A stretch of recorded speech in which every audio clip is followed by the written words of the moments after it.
What's the actual cost when a team of brilliant people can't stand being in the same room together? And what changes when you start treating the relationship itself, not just the people in it, as a living system with its own logic? That's the territory we get into today with Michael Porcelli, founder of Meta Relating.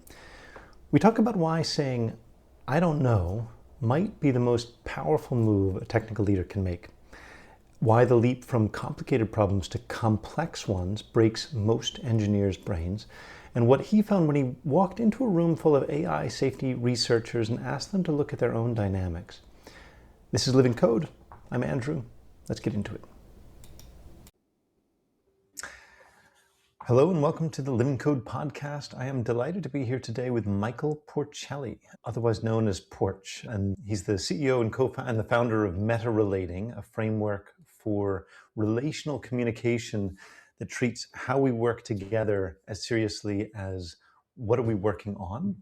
Michael, or Porch, I guess. I don't know if we're at that level of relating where I can call you Porch, but Whatever you're comfortable with. Porch started working out in Bay Area startups, doing software engineering at places like HP and other startups, and then did something that almost never happens, which is pivoting from building systems of code to building systems of human connection. And we'll talk about why that often is not the strong suit when people go from being individual contributor into managers and leadership.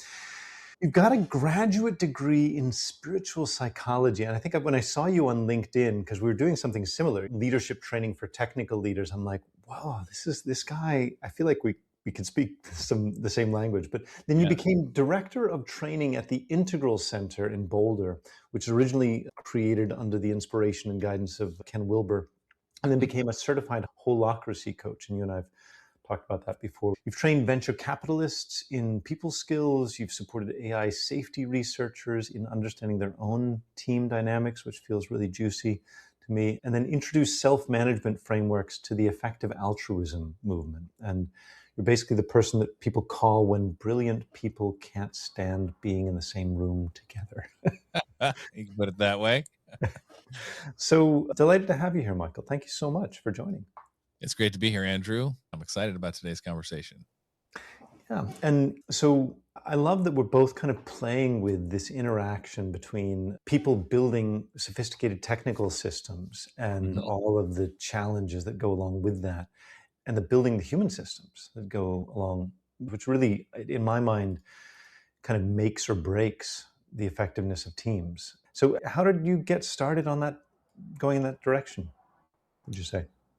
Well, I think what had me finally take the leap was just ongoing frustrations in my own world, relationally. Like I was like, well, I feel like I should be having more influence or more of an impact, or I should be earning other people's more respect than I am. I went from thinking like it's everybody else's problem to like, maybe it has something to do with me. Part of that was coming from, I was doing therapy at the time and coaching and just deep diving into all kinds of personal growth stuff. In part also motivated from frustrations with intimate relationships, which just at that time in my life just felt very confusing and frustrating to me. But I was sort of trying everything I could get my hands on. I was going to nonviolent communication workshops. I was learning coaching things from different places, different sources. I was going off to weekend retreat things with different groups and doing meditation, going to therapy. Like all these things were happening for me, and my interest just kept going up in that area. And if I go back earlier, I think there was already an intrinsic interest that I had in the social or the relational dimension of working together, especially as engineers. I didn't really realize how significant that was at first, but definitely there were these moments in time throughout my engineering career that kind of stuck with me, where I'm like, oh wow, like coordinating the efforts of a bunch of smart people together can really be like wrangling cats. Everyone kind of has very strong opinions and they think they want to do it their way. And I knew, for me, yeah, I was like, if somebody disagrees with me, that just must mean they don't understand me. So the only response that I knew to do was to just explain myself again, I don't know, better or something. And it was like, okay, I'm coming off kind of like a jerk. Looking back, this is partly why I think I wasn't getting the respect that I wanted, because I was actually really a good listener. I wasn't really thinking of things from the other person's point of view. And if I had, I probably would have gotten along a lot further sooner than I did in the engineering part of my career. So I was like, let me just do this full time. I got very excited about everything that I was learning and applied some of my systematic thinking to this touchy feely world, which when I jumped over to that world, I found there was not a lot of systematic thinking in most of the folks I was encountering. I'm like, can I fuse these things together in some way? Interest and desire on both sides of my mind, you could say, my being, the systems oriented one and the relationally oriented one kind of led me to where I am today. So, yeah, that's a version of the story. That's very powerful. How nerdy were you back in the day?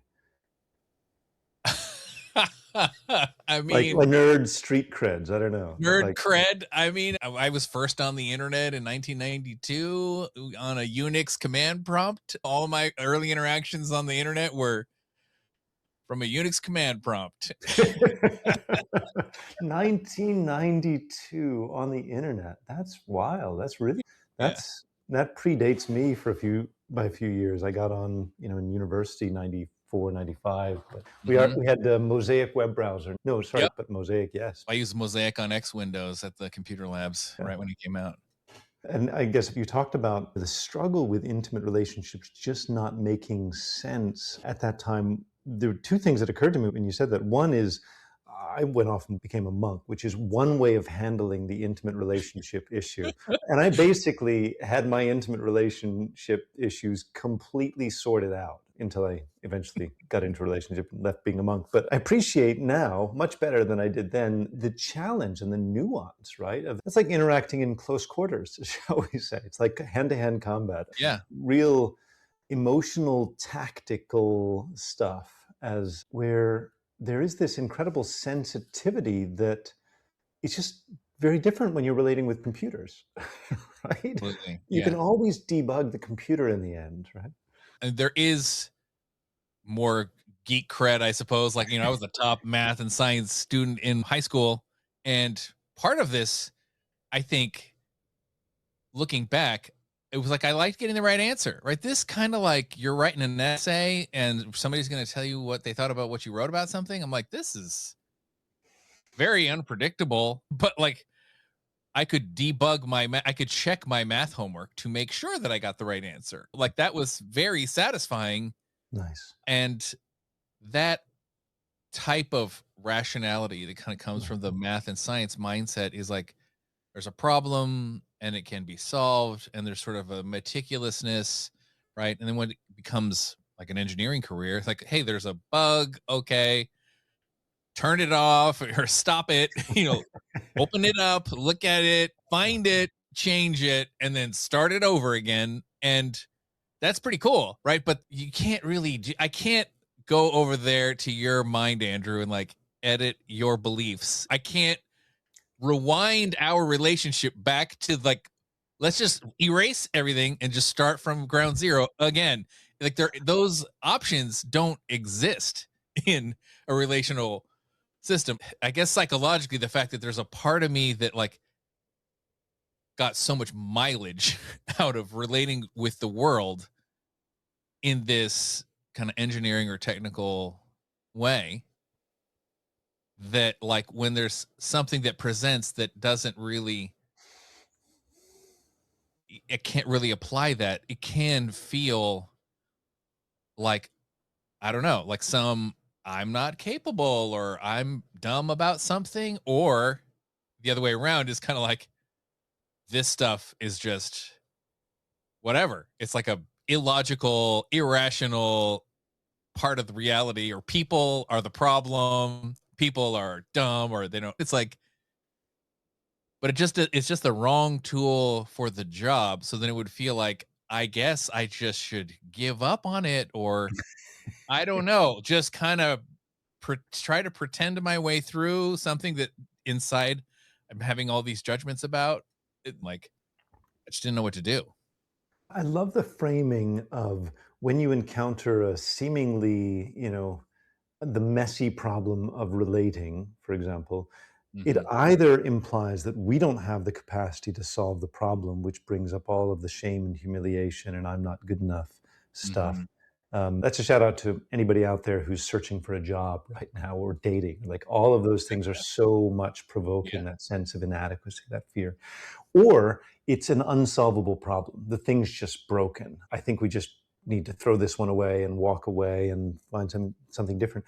And it's interesting how binary those things are. And I really picked up on what you Mhm. said about how satisfying it is to be right and have that clarity. I was talking with a friend of my dad whose career was as a political strategist in Oh, Maryland. And he said, I have a lot of friends who are engineers, and we try to have conversations, but we talk right past each other.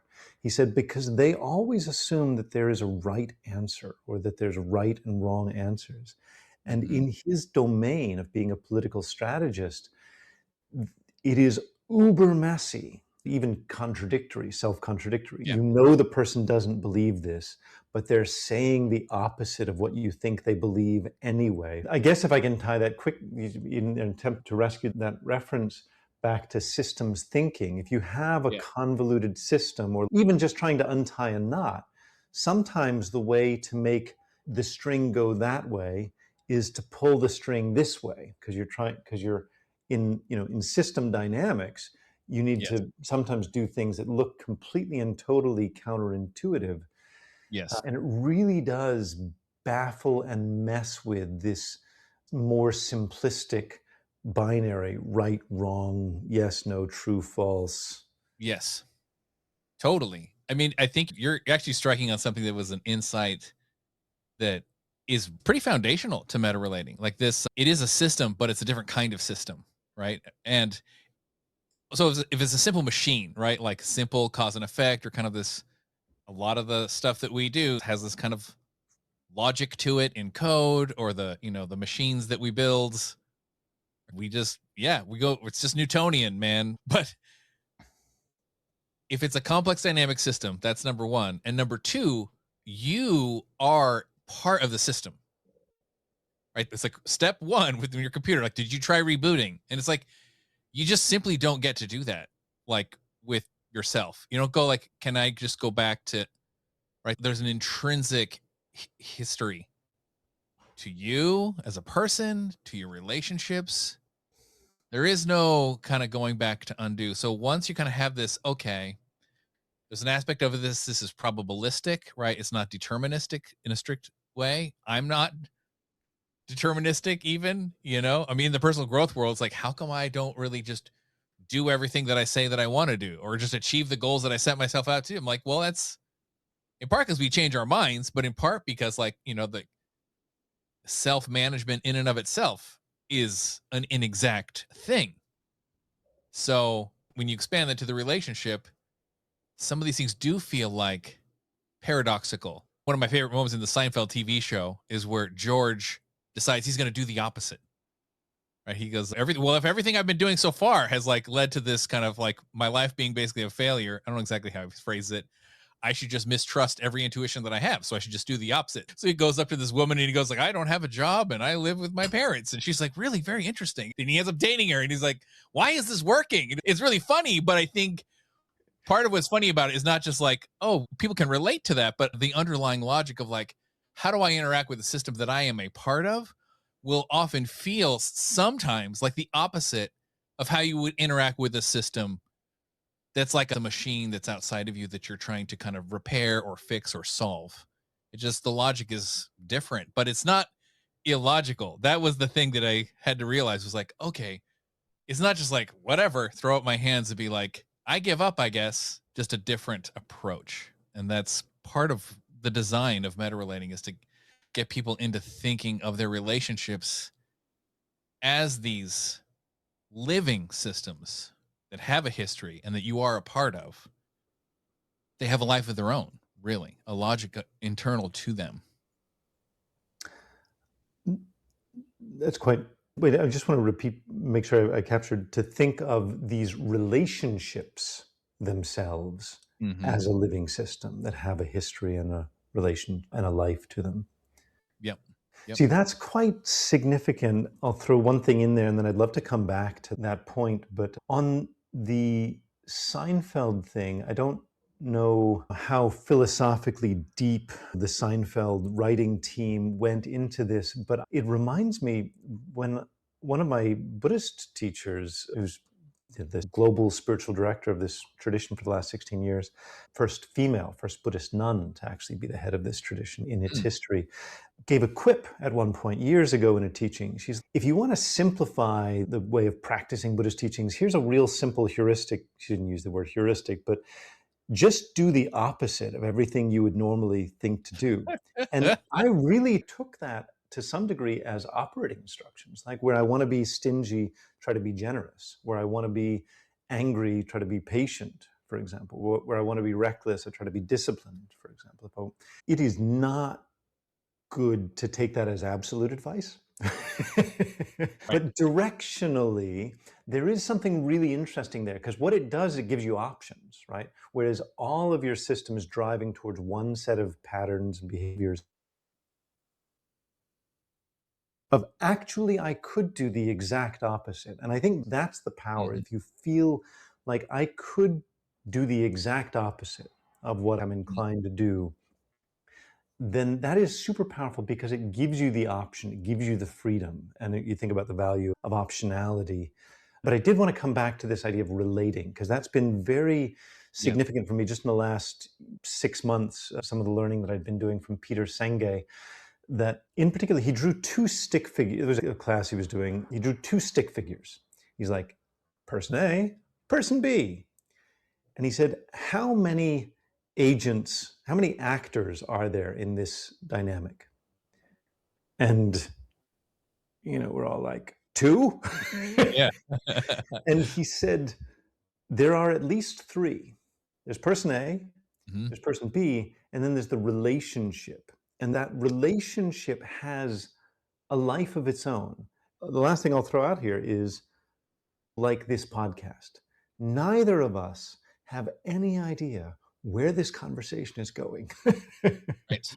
Yeah. It's an emergent phenomena. It's going to take on a life of its own, but it's interesting. There's something that will emerge out of that. So tell me more about when did you come to that interpretation that that relationship itself has a history and a agency? I don't know exactly the first moment I encountered this, but it did become part of a course I was teaching around 2014. I would read the Robert Bly poem, The Third Body, to the students, which talks about this third entity, the Mm, relational mm, entity.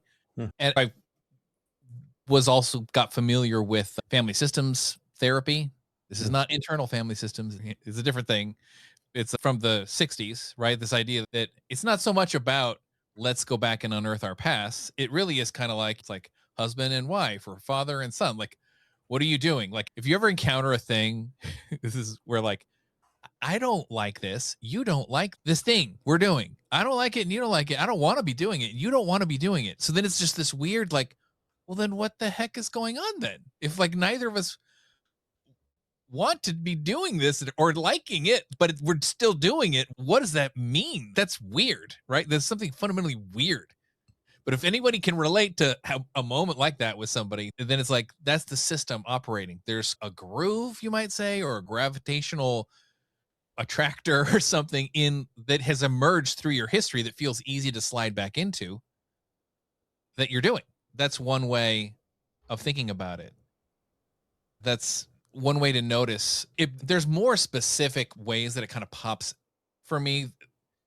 So you might be visiting this if you're, especially if you're a skeptical, rational person. If you've ever done a thing where, for a lot of engineers, being vulnerable feels hard or it feels pointless or whatever. Like I remember this engineering school was almost ingrained in me. Like I need to have the answer. And if I don't have the answer, I need to appear very confident as though I know the answer and then figure it out later, or that I could figure it out easily. Like I'm the big brain and almost like this subtle status contest that sort of happens in engineering cultures sometimes. I And it would point out that is not strictly rational behavior, but please continue. totally, it isn't. And It isn't. by the way, like when you said, if anybody's ever been in a situation where we're both acting in ways that we know are counterproductive, and I'm thinking like, has anybody not been in a situation where you know things are counterproductive? Relationship, family, corporation. But please continue. Yeah. Oh, So engineering totally. school. And, that it was at my first engineering job where a guy on the team, like we were all at a team meeting, and was the manager was like, "Hey, asking this guy like, what about this?" And he's just like, I don't know that. Let me figure that out and get back to you. And it was a very simple moment. And I was like, wow, I would have never thought to say I don't know something in front of a group of engineers. And then I was suddenly like, I trust this guy. And then I was like, that's surprising.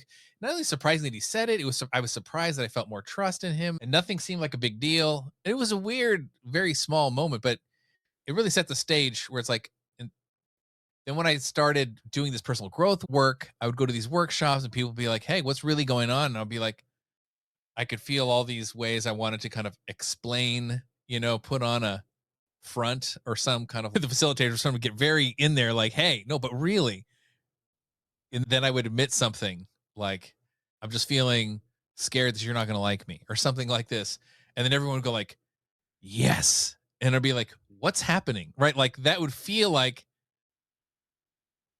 if I actually admit that's going to really mess things up. Right. But then suddenly I'm opening up and feeling vulnerable, admitting something about myself that doesn't feel exactly like my best self and not really how I want them to perceive me and not really even what I think that is going to be good for our connection. For me to admit that suddenly is good for the connection. And then I'm like, whoa, okay, that's another weird one. This isn't just about being vulnerable all the time. It's not like you turn that into a rule and then crank that up to 11 forever. Moments where it feels like you did something that you thought wasn't gonna work or something, or that you shouldn't do, and then suddenly the positive result happens. Right? It's like when you stop trying to impress, then you become more impressive. When you stop needing the stuff, they want to give it to you for free. When you're less available, that's when they want you around. Like these are all things that can feel icky and manipulative. I do want to say, like politicians and certain people will use those techniques like instrumentally, right? To manipulate or exploit, but their underlying relational logic actually kind of works. But the truth is that there's a non-manipulative version of this, which is just like, well, if I honestly don't know, and I say that I honestly don't know, that's probably going to benefit the trust that we have. Like if I'm actually less available than I would like to be, and instead of me pretending that I'm available and then not really showing up in a way that it's kind of like your partner would be like, look, if you're just busy, just go be busy. Or if you want to be here with me, just be here with me. But this whole thing where you're pretending like you're emotionally available, but not being emotionally available when you're with me is not working. So pick one. Like, don't try to be the good boyfriend or whatever. You know what I'm saying? Just be who you are. And then suddenly feels like that's kind of okay. And it's like, yeah, that is okay. Right. Like, I'd rather kind of hear it straight from you than for you to be putting on some kind of pretend version of yourself for my sake. Right. That also doesn't feel good. Anyway, I do think technical, rational people can find the relational dynamics sometimes not just like not logical, but like, this is bad. You should, like, if I work on myself relationally, then I'm going to turn into one of these political operator people or these manipulative people. Doesn't mean understanding the way the system's logic and using it for good does not intrinsically make you into, I don't know, one of these manipulative people that doesn't use it for good. That's very interesting. That's two thoughts on that. Briefly, I feel like the more senior I have become in my career, the more Mm-hmm. comfortable I have become asking very stupid questions. Yeah. And so I see that as a mark of seniority. If I see somebody who says, "Oh, you just use this acronym, UBT. What's UBT?" As opposed to somebody slinging out an acronym UBT and everybody else is silent because Yeah, they don't want to be the one who seems like, oh, you don't know what a UBT is? I exactly. mean, Porch. I mean, seriously? 2026, you don't know what a UBT is? Yeah. And I would love if that goes viral as a result of this podcast. Like, what is a UBT actually?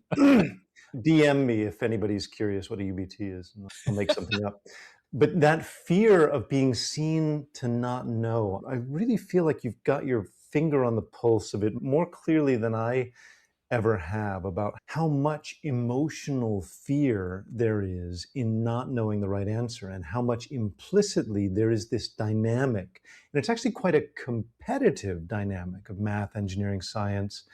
It's like Mhm. not, and it's a little bit like, and there's a bro thing to this as well. Like There can be, yeah, for sure. Yeah. there can be a bit of a bro culture as well around this wanting to be seen to be, right all the time and not being open. Yeah, the adjacency, the ethical adjacency of this, Yes. right? Yes. Like, well, I don't want to be a sales guy. I don't, yes, I want my project to get funded. I don't want the team to get laid off, but I don't want to be like a sales guy who's like systematically making the case for why this team is essential and why we should get funding. And I think that there's a lot of there's an well, certainly in my case, because I have very strongly, like, the good evil thing has been a big part of my that dichotomy has been a big part of my psychology.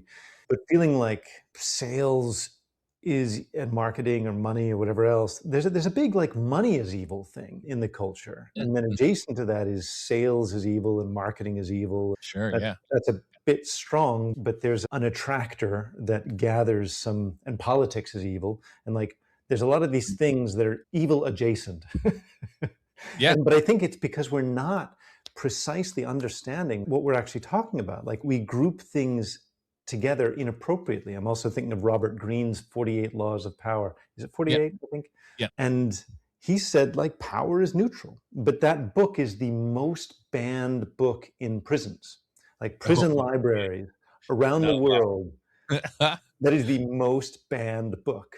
Yeah. And you don't want to, I mean, it shows up too sometimes in the kind of, especially as technology has advanced, it's almost like more and more companies are becoming technology companies, or some part of the companies, like of every company, if it gets sufficiently big, just has a technology company inside of it, IT or something like this. But gap that divide sometimes it feels like between the engineering types and the rest of the organizations. I remember my first startup was like there was the sales floor and the engineering floor, and just it was just going between the floors, which just felt super weird, right? You're like the engineers were just all like very quietly with our big headphones on, just going, and then we'd be like, "Did you go down to the sales floor?" And like they're on the phones and they're getting they're just excited. talking That's to each other. Disgusting. It's like they're just sitting in the cafeteria, they're just chatting, yes, sitting back. Doesn't make yeah. any sense. Like, where's the productivity?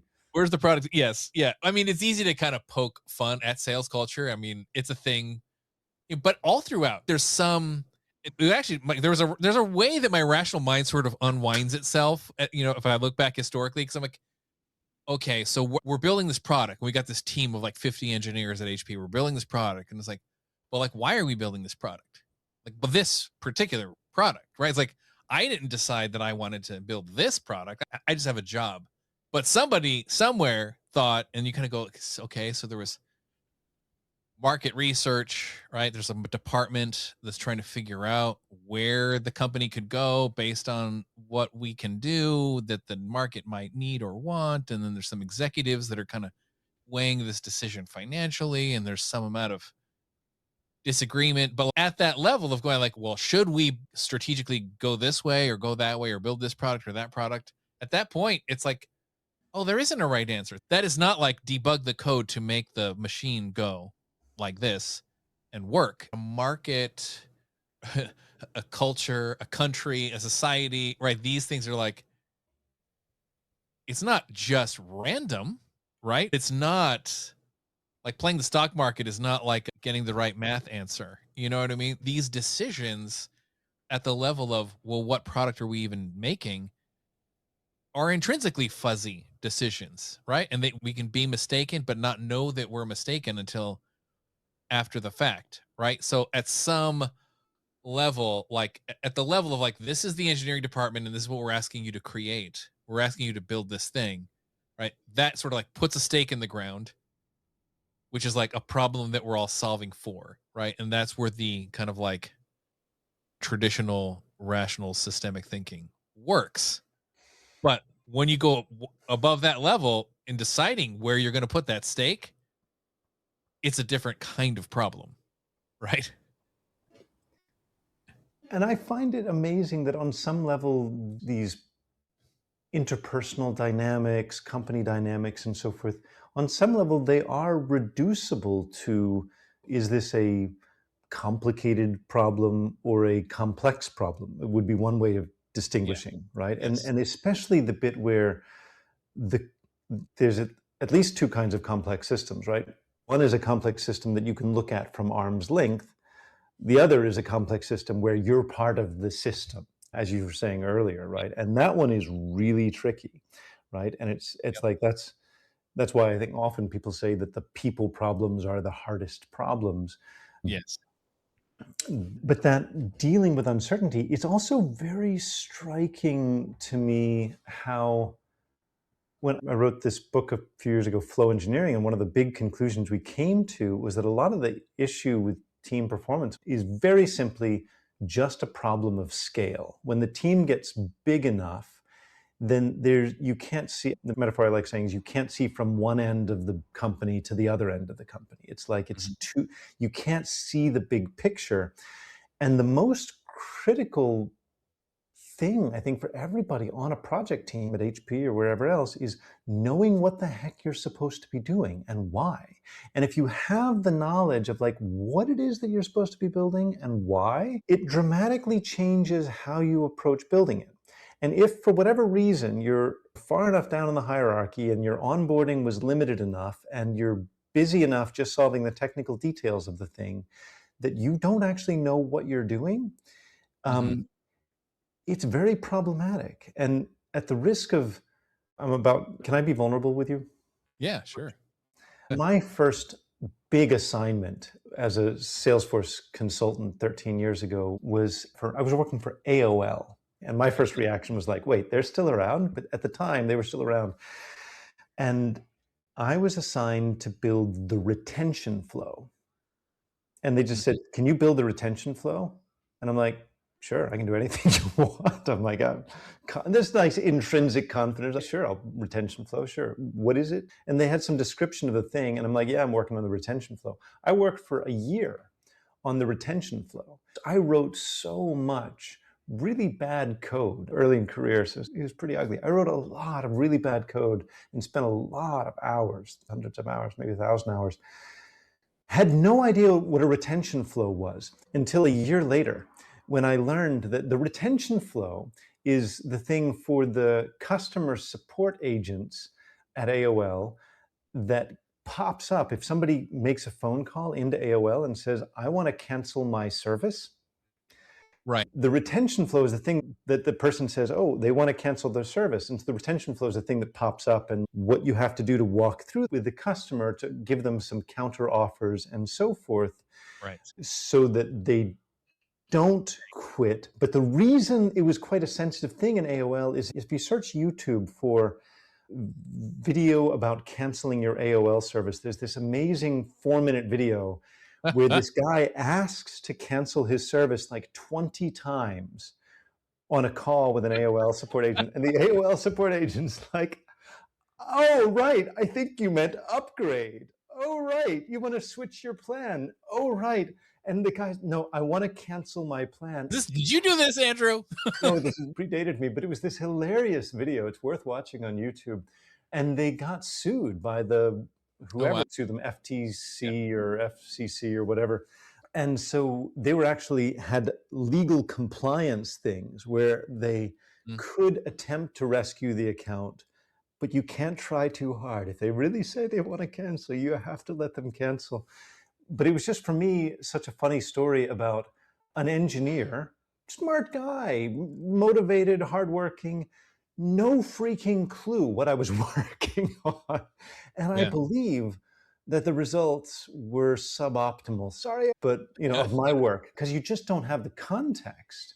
And like you have to have the context of what you're working on, whether it's rational or I mean, well, yeah, I mean, there is the point about it's not a rational decision making the choice about the product, but I guess I'm making an adjacent point about people really do need to know the bigger picture about what they're working on. You can't, Yeah. in an engineer, just hide in a box. Certainly, if you're doing this civilization changing stuff that is happening, if you work for Meta or TikTok or OpenAI or Yeah. whatever.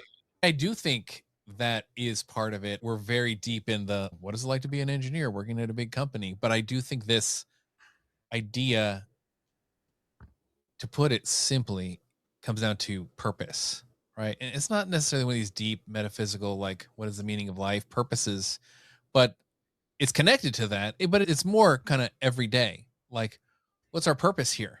Like, what are we trying to achieve?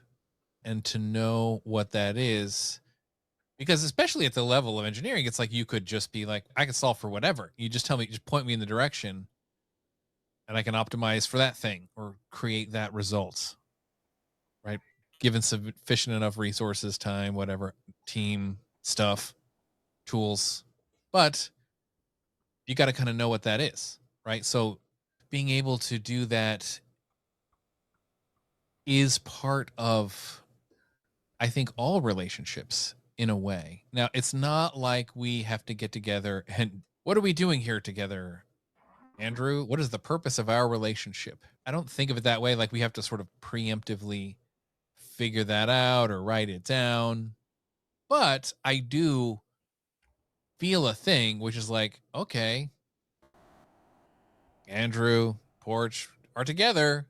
And that implies that there is some joint purpose already there, or it's an emergent thing. You could say it's sort of what the relationship wants, but it's good to keep in mind, right? I have, if you were to ask me what it was, I could probably put my own words to it. If you would ask you what it is, you could put your own words to it. And there's probably some amount of like overlap in what we would say.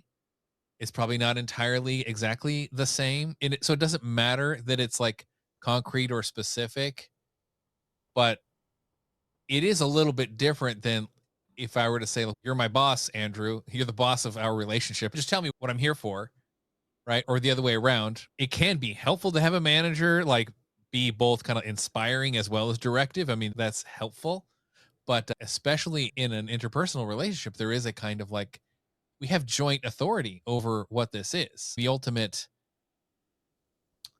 degraded version of this is like slavery, right? This person is here primarily, this relationship is here to meet my needs only, right? Like, and yours are kind of beside the point, really, right? That's a differential in power that is, to me, totally unethical. And to most people, it is. And it doesn't mean we have to be equal about everything. But if we're kind of like, hey, I handle these things and you handle those things, like even just having roommates, what's the purpose? Well, we want to have a home that we like enjoy being at, right? We want to feel like some place that we can have peace and privacy and harmony but we also want, to have some amount of connection with each other. We don't want this place to be a mess. I want to be able to like walk in the kitchen and use the kitchen and not have to clean up after somebody else before I can even use it. It kind of cashes out at these more detailed levels, but there is some way of saying like, yeah, what are we housemates for? Or what are we roommates for? Or it's to have a home that's functional and that like serves both of our needs in a way that's compatible. Something like this. Okay, cool. Maybe that's the only joint purpose that you have. But like, if it's going to be that, then what we're bringing to the table in terms of like what we like to do or the ways we like things to be or what we're willing to do for the other, that cashes out in some degree of differentiation in terms of what you're doing. But the conversation of how we're going about it is easier to have when you kind of have that third thing in mind, right? That joint purpose. So I kind of treat that as intrinsic to all relating, that living system, that relational system has a direction or an aim or an ongoing emergent sort of. It's not like an endpoint. It's more kind of like tacking on a sailboat, right? You're like, we got to get from here to there. Like sometimes that means we got to deploy the sail this way, and sometimes we got to deploy the sail that way, and like it's a dynamic steering operation, right? But we sort of know, okay, we're headed that way in general. Even at any given moment, we're kind of like tacking back and forth, right? That's one way I think about that emergent purpose. I mentioned earlier that I see a sign of seniority is the willingness to ask stupid questions. Yeah. And arguably, the stupidest sounding of all questions is, what are we doing here? Yeah. And like, what's this project about? Why are we trying to accomplish in this podcast recording, whatever else? And it's a bit vulnerable to ask that question because it means that somehow I don't know the answer to the most fundamental question. And it does feel adjacent to, if you walk into another room in the house and then you're like, why am I here? We do have these moments of disorientation, like we Yes. forgot what we were doing. And so we shouldn't feel ashamed. And it's certainly as we get older, I'm sure those moments will be more frequent, but we shouldn't feel ashamed that sometimes we're disoriented. We don't exactly know where we're going with our life, with this job, with this project, are we on track, and so forth. And Yes. it is vulnerable in a relationship to give voice to, why are we even on this podcast? I mean, I'm having a good time, Yes. Yes. but it is so essential to have that basic bit of information because we are expending these non-renewable resources of time, life, energy, maybe money. But it is so important that somebody ask that question. And that I believe in the best cases, if you're doing a pitch for a company or a venture capital pitch or something like that, you will get asked very basic fundamental questions like, who would buy this thing? Like, Right. can Yes. you actually build it? Do you have any evidence you can build this? And those very fundamental questions, they're actually quite uncomfortable because, the answer might be, I don't know. I haven't thought about it. And so there really is an emotional dynamic to every aspect of relating and just every aspect of being human. Really am still stuck on how vividly you described this, the issue of, do you have the right answer to a question? And maybe you need to bluff, right? The underlying emotions behind the rightness or wrongness of a Mhm. thing. As much as we might pretend that we are rational beings, right? That rationality is downstream of feeling pressure to be rational, right? We're like being Yep. accountable to the results, and it's Yes. downstream of all kinds of emotional stuff. Yeah. It's downstream of a whole lot of things that are, it's sort of funny. It's almost like there's this vast ocean of context that we're always in, right? It's like your entire personal history, right? Your whole upbringing, the culture, the origin, right? Your whole like career history and all your education and you and us and where we are. We're both in California. You're in Northern California. I'm in Southern California. Like we can't stop everything and just enumerate explicitly the whole thing, right? But the whole thing is part of how we got here, right? And there's some amount of like, let's talk about it. Andrew, hey, would you like to be on my show? Sure, I'll be on your show. There's some amount of like, we do draw on this. Oh, we got more in common than we maybe thought at first because it's not just what we saw on LinkedIn, but we have this shared interest in Buddhism or shared interest in philosophy or a commonality about integral stuff or whatever. We discover it and it sort of feels like, oh, there's enough something here that it starts to feel like I have a feeling of what that something with that emergent relational thing is. No matter how much we talk about it, it's like it's never fully explicitly accountable because we simply cannot. We sort of just trust it. We articulate some degree of it. And sometimes you really do need to, if a marriage is not working, you kind of sometimes you got to go down the levels. What is this built off of? Or is what we brought us together even still true anymore? Well, what is it that you thought brought us together to begin with? Do you remember that conversation under the stars that one night we talked until 5 a.m. and it's like, yep, remember that one. Okay. Well, you can almost do like a little chronology at a deeper moment of like, how did we get here and why are we here? Where is this going? Right. And sometimes that could be like, it's cool to be reminded of that. But one thing that I feel is part of the logic of relational systems is the where you go to like the readout what the purpose is. It has to be together. It actually is emergent from the conversation or the interaction. So when you show up as a leader and you're kind of like, let's take a step back here, like what are we even trying to address here? Why are we even here? And like the further up the levels of management you go, sometimes like those questions get a way more ambiguous. And then you kind of get like, can we just cancel this whole project altogether? Your big decisions get made at that point, potentially based on like, oh, well, the conditions under which we started that are no longer applicable. But it's not like I show up and say like, I don't know what it is, but you do. No, like the knowing of what it is comes out of having that conversation. Okay, this is what I was believing about that. Okay. This was my interpretation of you when you did or said that thing. Okay, well, this is what I was thinking about what you did and what you said. Okay, and I assumed that this is meant that we were going in this way. Okay. Well, that was partly what I was thinking, but this other part that you were thinking is definitely not what I was thinking. Like that's where we as individuals touch the relational purpose. That's the relationship talking to us when we talk about it like that. That's the And only that way we know it. and that David Bohm's famous framing that that's dialogue.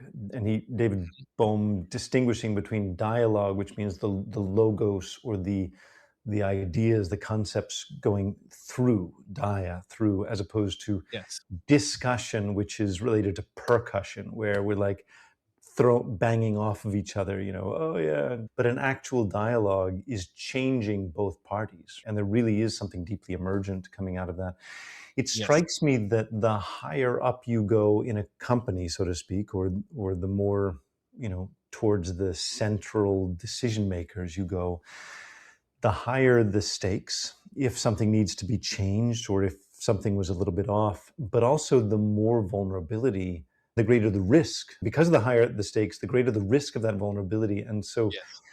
how frightening it is and how lonely at the top, but how frightening it is to not have a clear answer, especially if you came through the technical ranks. Like if you knew all the things about all the APIs, and then all of a sudden you're engineering manager and director and VP and CIO and whatever else, then that is a lot of emotional risk. And well, there's a lot of ambiguity and a lot Yes. of pain and challenge. There was this really fascinating thing in your background about you helping these AI safety teams, and maybe this is something we can end on, but this Sure. idea that you supported AI safety researchers in understanding their own team dynamics. And for me, that's so meta about what it, because I think we are the most important information system we will ever manage. There Mhm. is taking in data, there's our mental model of what is the project we're working on, there's the logic we're going through, and then there's the ethics and the aesthetics of like, is it good, is it bad, how's the relationship feel, and so forth.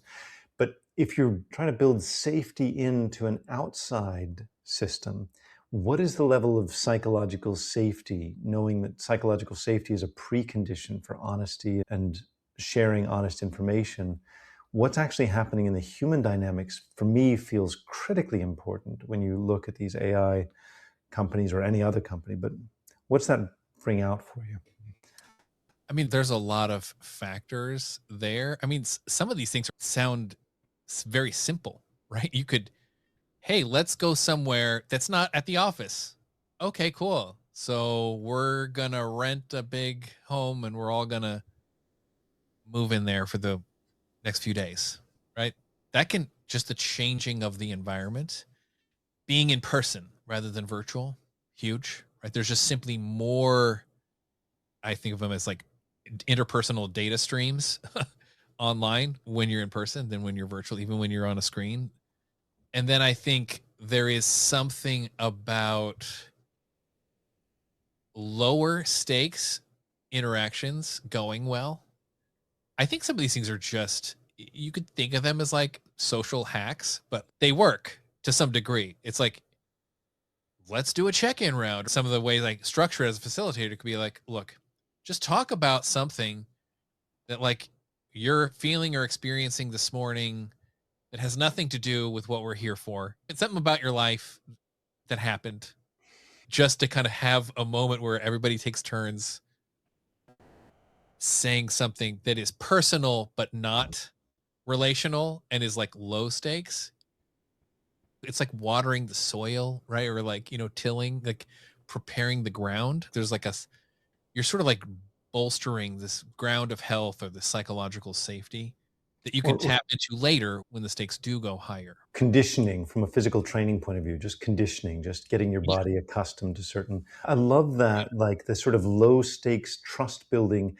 It's sort of fresh and salient on my mind that we as human beings, we do crave love and being loved and being in loving relationships, and Mhm. we crave trust. And we like to conflate those two, ideally, if we can get both of those things in the same relationship. But I'm more aware as time goes on that those things are pretty orthogonal to each other. Like I can like you a lot and not trust you, or I can trust you a lot and not like you. And now uh, Yeah, it's really nice when they go together, but they really it are is. pretty orthogonal. But it's like Yeah. you can work with somebody, you don't really like them, but you know when they say it's not going to work, it's not going to work. Yeah, And that kind of trust building really being amazingly essential. totally. I mean, especially, when people are in like more purpose. I mean, the whole AI safety world is fascinating because you have people that kind of have that sort of hyper brainy analytical thinking, like very this kind of engineering mindset we've been talking about, our scientific, logical, philosophical mindset, and all that comes with that, right? But then there's another sort of world you might find in nonprofits or social activism where it's like mission. Like they're not really getting paid a lot, but man, we sure give a damn about what we're up to. And it's easy in the day job to be sort of like, whatever, I just do what my manager says. But like on the weekends when I'm with my group, you're like, motivate, like, hey, we should be doing this and not this. And suddenly people actually can become more vocal about what they really think or what their preferences are, like because like they're like, hey, I'm volunteering and we're all here for a purpose. So it almost feels like that kind of context gives more of an environment for having high stakes conversations or expressing strong opinions about what we should be doing with our limited resources. And there's some funny thing where like long-term AI safety people blend these two situations together, like the super analytical, brainy, almost like on the spectrum, not very interpersonal, right? With high mission, high ethics, high like world changing stakes, so that everything feels like we're already behind and we got to really get on this thing. That it can be very intense to try to slow things down and work with things in a situation where these things are kind of colliding. That's an amazing characterization of those dynamics. Thank you very much for helping me to feel into how important that is. I find it incredibly critically. I have a deep affinity for both of those domains, the intellectual Yeah. domain and the purpose domain, Yeah.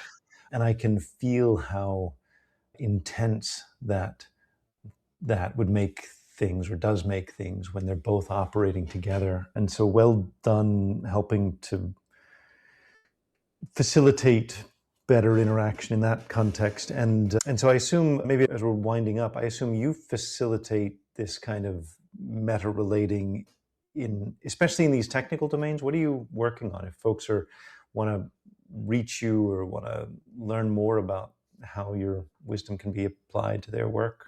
There's a few, like if you're like a technical leader, either kind of on an individual contributor path or a management path, and you're feeling the strain of like this, hey, wait, the people stuff just becomes increasingly a bigger slice of the pie the further up I go.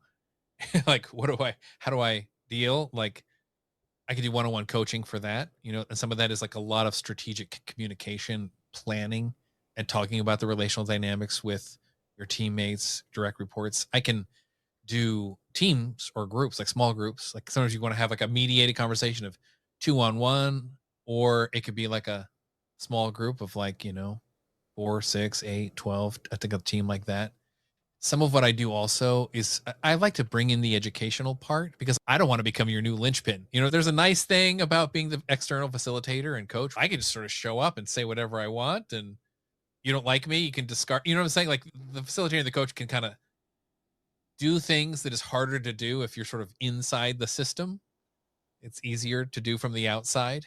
But then it can also create this dynamic of like, we got to have that guy around all the time because, like, when he's here, he does this amazing facilitator thing, and we don't know how to do that. I prefer to complement my facilitation with training. So I do have training I could take a team through, more or less a semester length course if you wanted to do that Mhm. with your team virtually.